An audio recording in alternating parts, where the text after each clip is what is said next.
Ustaz, terkait dengan sejarah 9 wali di Indonesia ada beberapa pertanyaan. Apakah wali songo di Indonesia itu memang ada?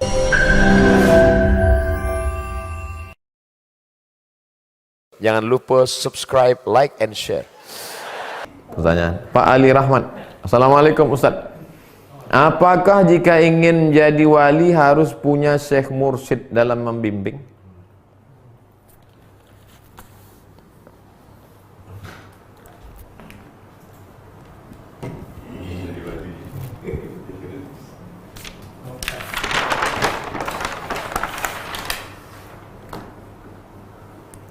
Fas'alu ahlal dzikri.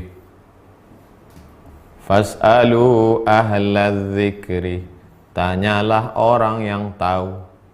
In kuntum la ta'lamun. Tanyalah orang yang tahu. Siapa orang yang tahu itu? Orang yang tahu itulah disebut. Kita kalau mau pergi ke Makkah, kita tanya sama orang yang tahu, Pak, masuk Masjid Nabawi itu dari pintu mana ya? Supaya jangan sampai masuk sendiri, rupanya masuk ke pintu perempuan, tangkap polisi. Orang yang tahu jam berapa bisa ke Taman Raudhah, jam berapa pintu ditutup, orang yang tahu itu namanya mursyid. Mursyid itu bahasanya guide. Jadi, ya kita bertanya ke guru. Wah, mana ada? Itu Imam Al-Ghazali nggak ada mursyidnya. Bacalah Munqiz Minad Dhalal. Mana Munqiz Minad Dhalal kemarin? Imam Al-Ghazali. Imam Al-Ghazali saya mengambil dari kitab. Disebutkan Imam Al-Ghazali. Saya mengambil dari Qud Al-Qulub Abu Talib Al-Makki. Aku mengambil dari Qud Al-Qulub, kata Imam Ghazali. Ini dia. Qud Al-Qulub. Siapa bilang Al-Ghazali tak punya mursyid? Nih, kata Imam Al-Ghazali, ya. Thumma inni, kemudian aku, kata Al-Ghazali, lamma faragtu min hadhil ulum, setelah aku menguasai semua ilmu ini, ilmu filsafat sudah, tahafud al-falasifah, ilmu kebatinan sudah, fadaihul batiniyah, ilmu usul fikih sudah, al-mustasfa, ilmu fikih masak semua di kepala. Aqbaltu bihimmati ala tariqis sufiyah, lalu aku menjalani suatu jalan pensucian hati. Wa alimtu anna tariqatahum innama tatimmu bi'ilmin wa amal, karena aku tahu jalan mereka ini tidak hanya ilmu, tapi jalan ilmu dan amal. Banyak orang berilmu di kampus-kampus tapi tak beramal, maka gelap jalannya. Al-Ghazali pernah itu, orang dia jadi rektor pernah. Wa kana hasilu ulumihim, buah dari ilmu mereka itu adalah qata'a aqabatin nafsi, mereka bisa memutus segala yang merusak hawa nafsu, wa tanazzuh an akhlaqiha al-madhmumah, mensucikan diri dari yang tercela. Puncak ilmu bukan bisa nulis buku, puncak ilmu bukan bisa nulis makalah jurnal internasional, bukan guys. Puncak ilmu adalah ketika kau bisa membersihkan hati. Wasifatihal khabisah, dari sifat-sifatnya yang kotor. Kalau sudah bisa kau bersihkan itu, hatta yatawassalu biha ila takhalliyatil qalbi, puncaknya adalah kau bisa membersihkan hati an ghairillah, dari selain Allah. Setelah kau bersihkan hatimu dari selain Allah, bersihkan hati dari itu, bersihkan hati dari ini, wa tahalliyatihi bi dzikrillah, lalu kau isilah dia dengan zikir mengingat Allah. Wa kana al-ilmu aisar alayya. Ini kata Al-Ghazali. Ilmu itu kecil sama aku. Semua ilmu ada di kepala Al-Ghazali. Fabtada'tu bi tahsili ilmihim, maka aku mulai mempelajari ilmu mereka. Mereka yang bukan mereka ahli fikih, bukan mereka ahli hadis, bukan mereka ahli tafsir, tapi mereka yang ahli masalah hati, qalbu ini. Min mutala'ati kutubihim, aku pelajari kitab mereka. Itulah makna berguru. Al-Ghazali berguru, bukan ujuk-ujuk pejam mata turun Jibril dari atas, bukan. Apa yang dibaca Al-Ghazali? Qud Al-Qulub. Ini dia. Qud Al-Qulub. Qud Al-Qulub li Abi Talib Al-Makki. Al-Munqiz Minad Dhalal. Lalu kemudian ku baca pendapat-pendapat Imam Al-Muhasibi, imam-imam besar. Jadi kalau ada orang mengatakan nggak perlu tuh, cukup belajar sendiri. Oh, nggak bisa. Harus ada yang membimbing kita. Ya ayyuhalladzina amanu taqullah. Ya ayyuhalladzina amanu. Hai orang yang percaya, ittaqullah, takutlah kepada Allah. Cukup? Belum. Wa kunu ma'as-shadiqin. Hendaklah engkau bersama dengan orang yang benar. Itulah mursyid, menunjuk jalan. Begitu Pak Ali Rahmat. Wallahu a'lam bishawab. 2. Ustaz, terkait dengan sejarah 9 wali di Indonesia ada beberapa pertanyaan. Apakah Wali Songo di Indonesia itu memang ada? Wali Songo itu ada, bukan dongeng, bukan mitos. Sudah ditulis dalam bentuk skripsi, sudah ditulis dalam bentuk mastes. Kalau tak percaya sama buku-buku itu, cari yang sudah ditulis dalam bentuk 3, skripsi perguruan tinggi S1 atau tesis disertasi. Siapa orangnya, tokohnya, dari mana, negerinya. Dia bukan Spiderman, Wonder Woman. Dan kalian samakan Wali Songo itu dengan Batman. Apakah mungkin satu masa dapat berkumpul beberapa wali dalam suatu tempat? Ya, wali-wali itu berkumpul dalam satu tempat. La ya'riful wali illal wali. Satu wali mengenali dengan wali yang lain karena cahaya yang diberikan Allah SWT. Lalu mereka berkumpul. Nabi Musa alaihissalam berjumpa dengan Nabi Khidir, berjumpa dengan Nabi Harun. Nabi-nabi pun bisa sezaman dalam satu waktu. 3. Ustadz, apakah wali Allah harus mendapatkan karomah? Berarti tak mengikuti dari atau rusak apa? Signal. Tadi sudah kita kaji pendapat.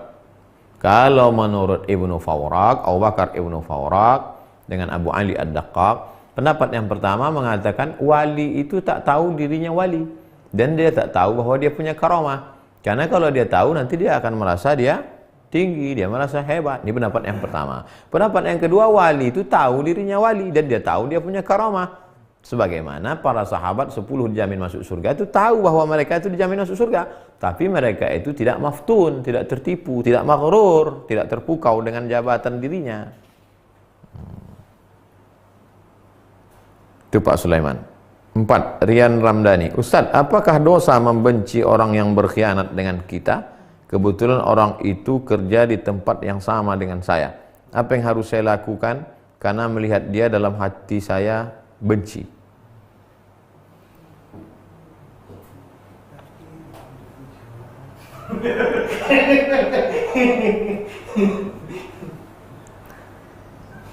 Syariat Islam mengajarkan kita amar ma'ruf nahi mungkar. Perbuatan dia itu berkhianat adalah mungkar. Maka kalau ada orang melakukan perbuatan mungkar, apakah kita diam? Tidak, kita luruskan. Kalau dia melanggar hukum, lapor ke polisi. Kalau dia melanggar jabatan pekerjaan, kita punya atasan, punya supervisor, punya direktur, punya atasan, punya pengawas, laporkan. Tapi niatnya bukan karena marah kepada dia, tapi supaya menyelamatkan dia dari azab Allah, supaya dia berhenti buat dosa. Ada juga orang lapor sana, lapor sini, lapor, tapi niatnya karena membalaskan dendam. Bukan itu. Supaya dia berhenti buat dosa, karena niat kita adalah amar ma'ruf nahi mungkar. Setelah dia bertaubat, bencikah kita? Tidak. Karena yang kita benci perbuatannya. Adapun orangnya, dialah hamba Allah. Doakan dia. Ini setiap malam Ramadan, doakan dia. Ya Allah, panjangkan umurnya supaya dia sempat bertobat, lembutkan hatinya, berikan dia istiqomah. Jadikan dia orang, kalau dia sudah menikah, punya anak, jadikan anak-anaknya penghafal Quran. Nah, itu salah satu mendoakan. Tapi syariatnya tetap kita laksanakan. Yang saya maksud syariat itu ada hukum. Ibu Risna, Ustadz, dalam salah satu kajian tentang taharah, narasumber menjelaskan dalam mazhab Syafi'i, ketika sakit ada anggota wudhu yang diperban, maka ketika wudhu harus dipadukan antara wudhu dan tayamum untuk kesempurnaannya. Dan ketika sudah sehat harus diulang sholatnya. Mohon penjelasannya Pak Ustadz.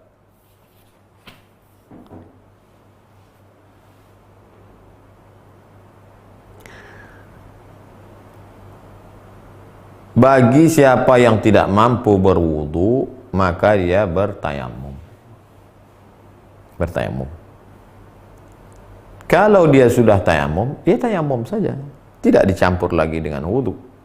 Misalnya, tangannya luka. Kalau kena air, kata dokter, kena air ini nanti akan melebar kemana-mana. Nah, maka dia tayamum saja. Tayamum. Buka. Nih, sampai sini. Setelah tayamum itu, tidak perlu lagi dia mengambil air ke muka, lalu air itu, lalu tempat yang berperban itu, tak perlu. Karena dia sudah tayamum. Tidak perlu lagi dia setelah bertayamum membuat wudhu secara formalitas. Karena sudah tayamum. Lalu kemudian tentang sholat i'adah, mengulangi sholatnya lagi, itu ceritanya begini.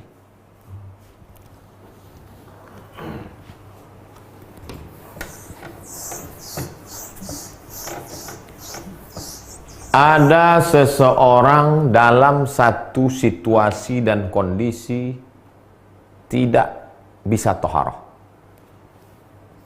Tidak bisa toharoh. Tidak bisa bersuci, tidak bisa berwudu. Sebabnya, satu, karena tak ada air. Dua, karena tak ada debu. Tiga, karena situasi tak memungkinkan.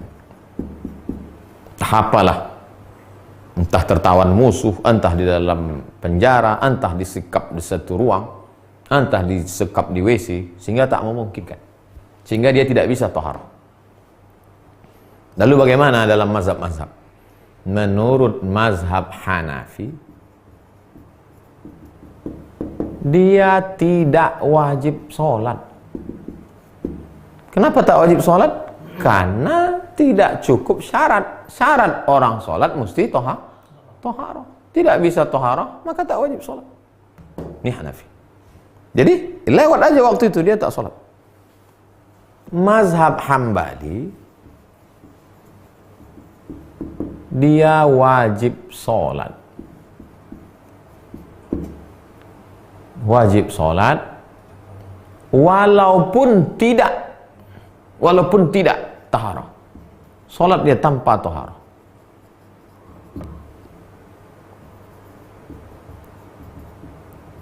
Mazhab Syafi'i, dia sholat tanpa toharoh. Salat apa namanya? Lihurmatil waqti. Untuk menghormati waktu. Karena tak boleh kita lewati 5 waktu itu dalam sehari tanpa sholat. Itu dah stasiun yang wajib. Subuh, zuhur, asar, maghrib, isya. Andai kita tersekap, tetap kita sholat. Namanya lihurmatil waqti. Sholat untuk menghormati, memuliakan waktu 5 yang sudah diwajibkan Allah. Lalu apa beda Syafi'i dengan Hambali? Kalau Hambali sholat tanpa taharah sudah cukup. Kalau Syafi'i tidak cukup. Nanti ketika sudah sampai situasi aman, dia ulang lagi sholatnya. Mengulang sholat itu namanya i'adah. I'adah. Siaran ulangan. Sholat ulang lagi. Setelah situasi aman terkendali, dia mengulangi sholatnya. Itu yang dimaksud situasi orang mengulangi sholat. Adapun kalau dia sudah bisa wudu atau sudah bisa tayamum, maka cukup wudunya. Tak bisa wudu, tayamumnya cukup. Adapun situasi yang diulang tuh, ini modelnya. Tapi yang namanya kitab-kitab mazhab Syafi'i ini kan banyak. Mungkin Tuan Guru itu menjelaskan satu versi. Mungkin, makanya mazhab Syafi'i itu banyak sekali. Imam Syafi'i meninggal tahun 204. Imam Syafi'i. Lalu kemudian datang Imam Nawawi 676. Berapa ratus tahun itu? 400 tahun. Selama 400 tahun itu kitab-kitab mazhab Syafi'i itu berkembang pesat. Qala fulan, qala fulan. Setiap ulama punya pendapat. Datanglah Imam Nawawi merevisi pendapat itu. Tahzib, merevisi, mengumpulkan, menyesuaikan lagi dengan usul mazhab. Makanya kembalinya ke kitab-kitab Imam An-Nawawi dalam mazhab Syafi'i. Wallahu a'lam bishawab. Itulah yang dapat saya jelaskan. Terima kasih segala perhatian, mohon maaf segala kesilapan dan kekhilafan.